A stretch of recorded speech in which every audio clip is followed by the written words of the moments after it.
ఈ వీడియోలో మనం ప్రెగ్నెన్సీ టెస్ట్ ఎప్పుడు చేసుకోవాలి అనే విషయం గురించి తెలుసుకుందాం.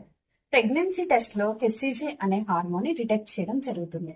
ఇది బేబీ డెవలప్ అయ్యే టైంలో రిలీజ్ అయ్యే ఒక హార్మోన్. ఇది 10th డే నుండి రిలీజ్ అవుతుంది. దీన్ని 2 రకాలుగా టెస్ట్ చేస్తారు. ఒకటి యూరిన్ లో, రెండోది బ్లడ్ లో. ఒకవేళ మీరు కనుక టెస్ట్ చేసుకోవాలి అనుకుంటే, మీకు కనుక రెగ్యులర్ సైకిల్స్ ఉండి రెగ్యులర్ గా పీరియడ్స్ వస్తూ ఉంటే కనుక పీరియడ్ మిస్ అయిన రోజున టెస్ట్ చేసుకున్నట్లయితే సరిపోతుంది. ఒకవేళ మీకు ఇర్రెగ్యులర్ సైకిల్స్, ఇర్రెగ్యులర్ పీరియడ్స్ ఉండి డిలేడ్ ఓవ్యులేషన్ కానీ, పీసీఓడి సమస్య కానీ, ఎండోమెట్రియోసిస్ ఇలాంటి సమస్యలతో మీరు బాధపడుతున్నట్లయితే పీరియడ్స్ మిస్ అయిన రోజున టెస్ట్ చేసుకున్నప్పుడు నెగిటివ్ వచ్చినా కానీ 1 or 2 వీక్స్ ఆగి టెస్ట్ చేసుకున్నట్లయితే సరిపోతుంది.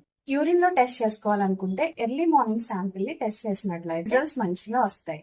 బ్లడ్ లో టెస్ట్ చేసుకోవాలి అనుకుంటే బీటా హెచ్సిజి అనే ఒక టెస్ట్ ఉంటుంది. దాని ద్వారా రిజల్ట్స్ వస్తాయి.